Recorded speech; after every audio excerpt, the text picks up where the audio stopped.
Magandang umaga, tanghali, hapon, gabi sa zodiac sign na Aquarius. Lala Baby po nagpapakilala. So let's see your energy, okay? Yan sa mga natitirang araw at linggo ng buwan ng July. So hanggang 31 na po ito ha. Simula po ito bukas, 'di ba? Bukas is tinatawag Huwebes. Yan ha. 23 hanggang 31. So ang energy po is very fluid, pwedeng magbago-bago. Simulan na natin, ha? Okay. Aquarius, yan. So, naririto ang tinatawag the energy of the Mercury. Diba? The Magician. So, naririto ang tinatawag na the Hangman. Diba? Okay. Ibig sabihin niyan, tinatawag na Neptune. It's about your subconscious, okay? Ano itong dapat maalis sa subconscious mo, okay? Sandali ha, tingnan natin. La la la la. Galit, di ba? The Towers. Ibig sabihin nito ay tinatawag, it's nonsense, okay? It's not helping anymore. Kung ano man itong tinatawag na nasa puso nyo. Okay? Kailangan ito'y matanggal na. Okay? Yan. It's like sabihin natin suklam. Nasusuklam ka. Diba? Naiiyamot ka. Yan ha. So whatever is this, magkakaroon dito ng tinatawag na transformation. It's like a phoenix rising from the ashes. Diba? So, nakikita dito, naka-confide kayo sa isang lugar. Okay? Nakikita ko lang naka-confide. Okay? Yan, sa isang lugar. Yan ha. So, ilagay natin dito para kita ninyo. Yan ha. So, ibig sabihin nito, maaring for some of you here is alone. Diba? Kung ano man itong bumagsak sa buhay ninyo, maybe it has something to do about the past. Diba? Yan, ibig sabihin nito, wala na itong silbi. Okay?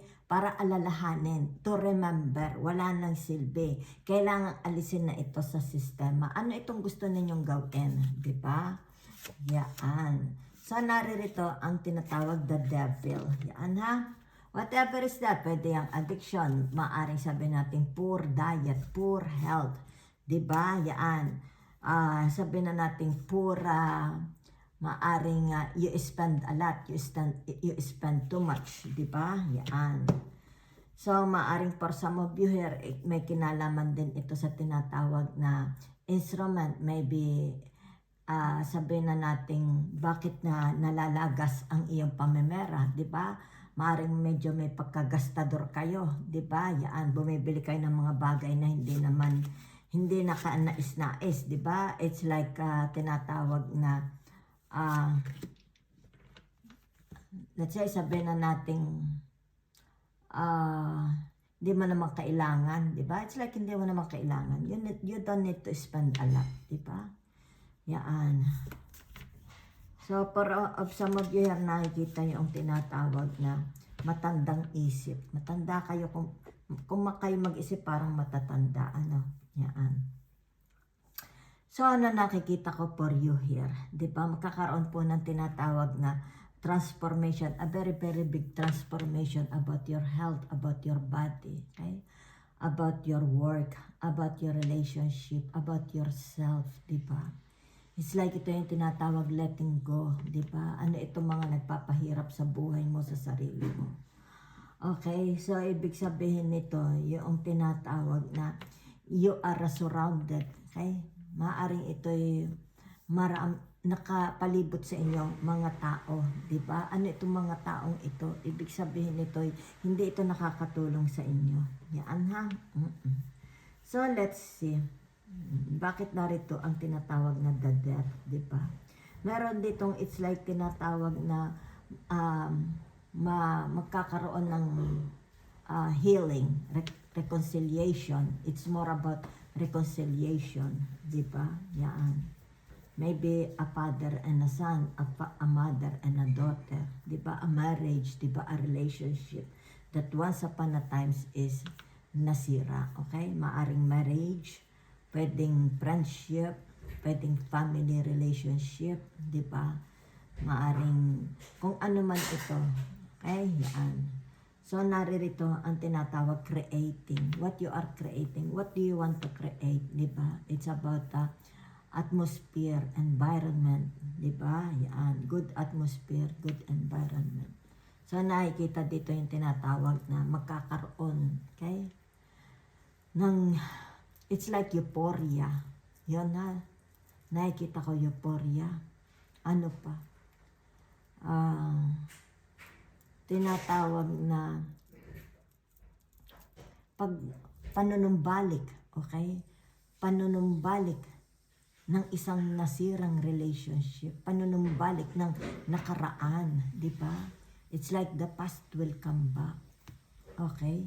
So, ibig sabihin nito, makakasalubong mo ito. Face to face, haharap ito sa iyo, di ba? It's like how this person will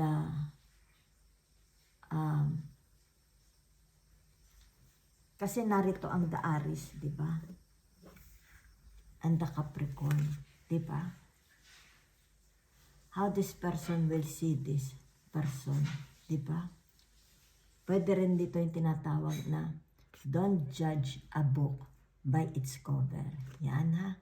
Kasi narito siya, di ba? It's like nakikita mo siya, di ba? Yan, ang kanyang kakayahan as a devil. Pero nakikita dito, it's like yung tinatawag na how you see this person. If this person is very weak, how you see him, di ba? Kaya nga narito, ito yung tinatawag, don't judge a book by its cover. Okay? So, yun ang nakikita ko sa inyo. Yabadabado. Okay. So, let's see. Yan. Meron ditong tinatawag na kung nagkasala siya sa iyo or ikaw nagkasala sa kanila, magkakaroon ng tinatawag kapatawaran, healing, di ba? Yan. So, ibig sabihin nito, yung tinatawag, meron dito mga taong talagang ayaw na nila magbago, di ba? They don't want to change, di ba? It's like, ibinigay na sa kanila, di ba? Lahat-lahat ibinigay na. But, kumbaga dito yung tinatawag na nakasanayan na nila, di ba? Nakasanayan na nila ito. Okay? Hanggang sa sila is mamatay na. Okay? It's like tinatawag, the pardon is here. Narito na ang pardon, di ba? Yan, para magbago ang taong ito. Yan, ha? So, pwede rin ito yung tinatawag na meron ditong malaki ang kanyang pagsisisi. Di ba? Yung kanyang pagtitika. Yan, ha? So, ibig sabihin nito, itutuwid niya, okay, ang kanyang kamalian. Yan ha, gusto niyang mag-make up. Yan ha, dahil nakikita dito, yung tinatawag sincerity, okay? Sincerity ng taong ito. Yan ha, para maipakita niya na siya is tinatawag, tinalikuran na niya ang kasalanan. Di ba? So, whoever is this, meron ditong tinatawag na very, very bad ang kanilang health. Di ba? Yan. So, pwede rin ito yung tinatawag na maraming hindrance, blockages sa buhay nila. Kung kaya wala silang success. Yan ha? Okay. Wala silang success. Di ba? It's like, marami ng beses dumaan, na binigyan. It's like tinatawag, binigyan ng chance na magbago. Di ba? Pero bakit, di ba? Ano ang pumipigil sa taong ito para siya is magbago, okay? Either ito yung tinatawag mga tao sa buhay ninyo, okay? Pwedeng kayo, pwedeng siblings nyo, pwedeng your person, your family, your cousins, your friends, your parents, di ba? Relatives, kasama sa trabaho, kung sino man ito, kilala ninyo, related sa inyo, okay? Yan. Kumbaga dito yung tinatawag, you know, ito yung tinatawag the life story of this person. Diba? This is the life story of this person. Diba? It's like tinatawag dito, namuhay siya sa kasalanan. Diba? Pwede rin ito yung tinatawag na nagtika na siya, pinagsisihan na niya lahat ng kanyang mga pagkakamali. Maaaring sabihin na natin ito'y napapasok sa rehabilitation, napapasok siya sa kulungan, di ba? Na-realize niya. Yan ha? So, maaari ito yung tinatawag na siya may edad na ito. Maybe this is your father, your uncle, your in-laws, kung sino man ito. Yan ha.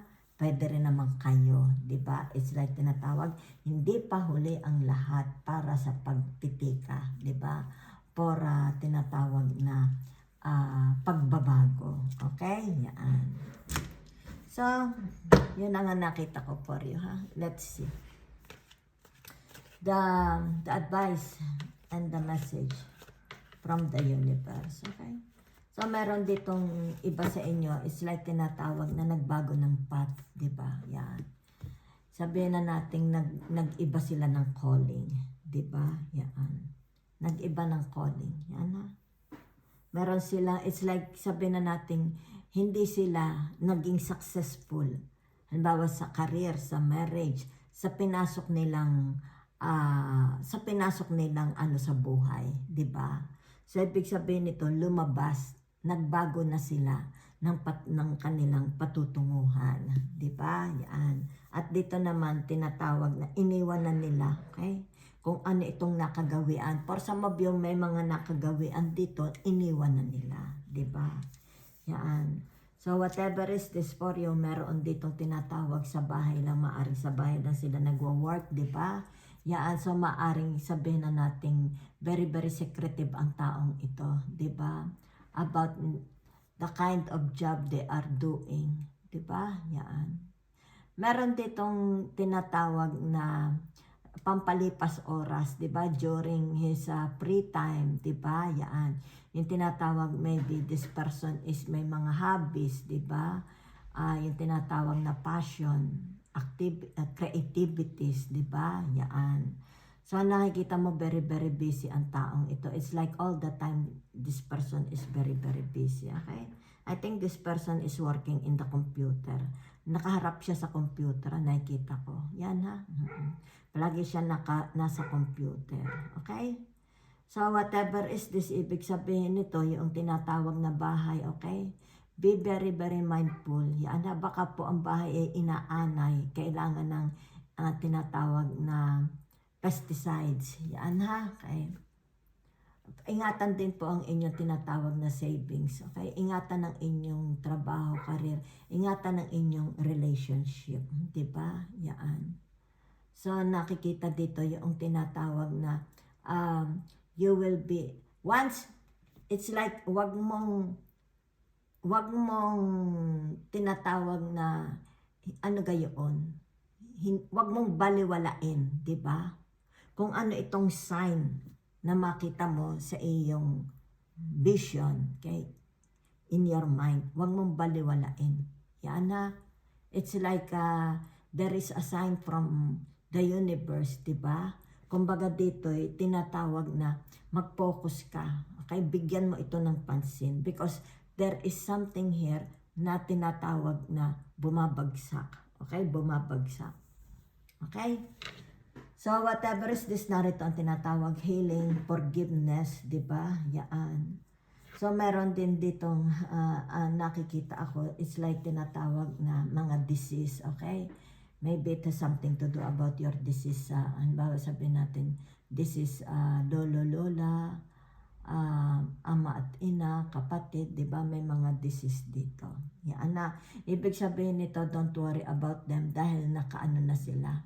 Anong tawag? Nakatawid na. Okay? Nakatawid na po. Ibig sabihin nito, don't worry about their souls. Nakita na nila ang liwanag papunta sa langit. Di ba? Yan. So, ibig sabihin nito, yung tinatawag na yung kanilang number, it's like nandun sila sa quiz, di ba? Nasa linya. Yan ha. Ibig sabihin nito, yung tinatawag na karoon na purge na ang soul nila. Di ba? Kasi pagkamatay, hindi right away naman pupunta sa langit. Di ba?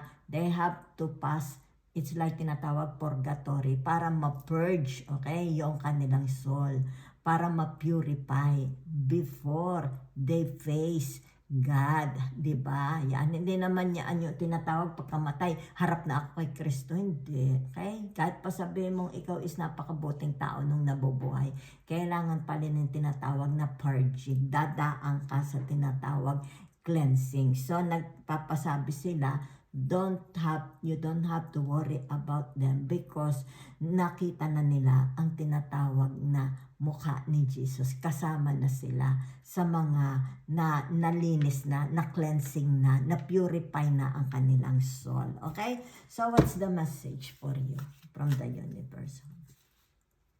La la la la la la la la la la la la la.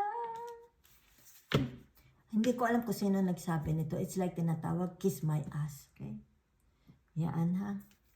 Ito is taong very, very proud. Okay? Very, very proud siya. Kumbaga dito yung tinatawag, may inggit. Okay? Sa kanyang katawan. Diba?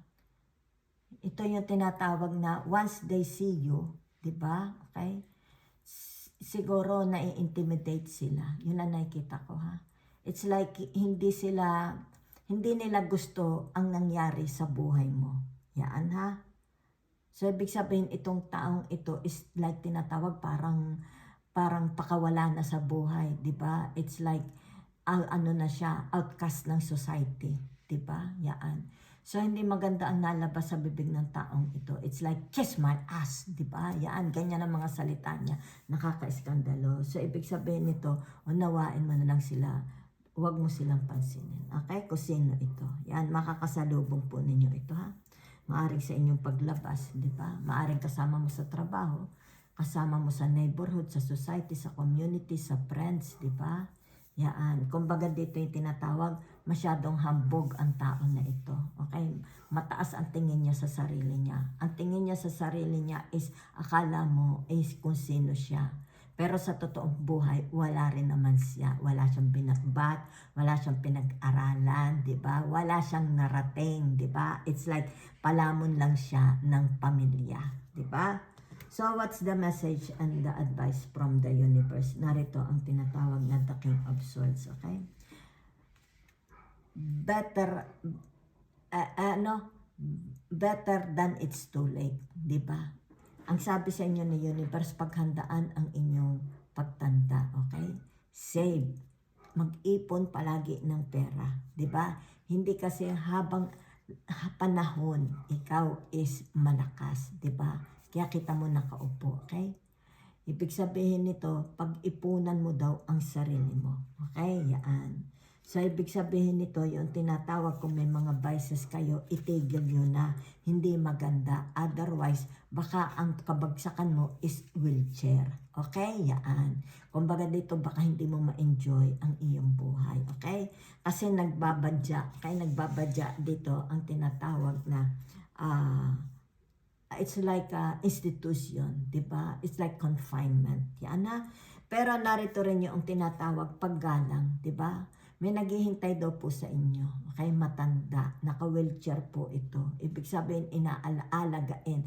Maaring ito yung tinatawag na isa mo sa mga benefits mo. Diba? Isa sa mga pinakakain mo. Isa sa mga binubuhay mo. Okay, so ibig sabihin nito, they are waiting for you. Okay? Ibig sabihin face to face. Yan ha. Meron siyang gustong sabihin sa inyo. Yan, kasi nakaganyan ng espada niya. Okay? Yan. So, ibig sabihin nito, it's like meron siyang ibibigay sa inyo. Meron ditong tinatawag na kailangang ma-resurrect. It needs a resurrection. Diba? It's like whatever happens with you and this person from the past, kailangan ito'y ma-resurrect. Diba? It's like magkaroon ng forgiveness, magkaroon ng tinatawag na healing before they leave the earth. Diba? It's like this person is mataas, very, very intuitive. Alam niyang hindi na siya magtatagal. Okay? So, ibig sabihin, maaaring itong taong ito'y na-stroke or tinatawag na meron siyang sakit, baka hindi na kaya ang buto. Okay? So, ibig sabihin nito, yung tinatawag, meron siyang gustong sabihin sa inyo, naghihintay siya sa inyo. Diba? It's like dito, meron siyang gustong gawin, pero hindi niya magawa, kailangan ikay humarap sa kanya. Diba? Bago siya ma-expire, di ba? Bago siya ma-expired because napakataas ng kanya tinatawag na ano, di ba? It's like very very a visionary. Yan no, kasi meron siyang corona sa taas, di ba? This person is a visionary, di ba? So, ibig sabihin nito, yung tinatawag, whatever happens between you and this person, especially from the past, di ba? Yan, kailangang mag-usap kayo, heart to heart, face to face, eye to eye. This person is waiting for you para, ibig sabihin nito, itutuwid niya ang kamalian. Okay? Yan. Bakit ang buhay mo is like, meron ditong mga Aquarius, di ba? Yan. Tinatawag na from the past, marami siyang na-experience, di ba? Yan. So, ibig sabihin ko, sino itong matandang ito? Mahal na mahal ka ng matandang ito, di ba?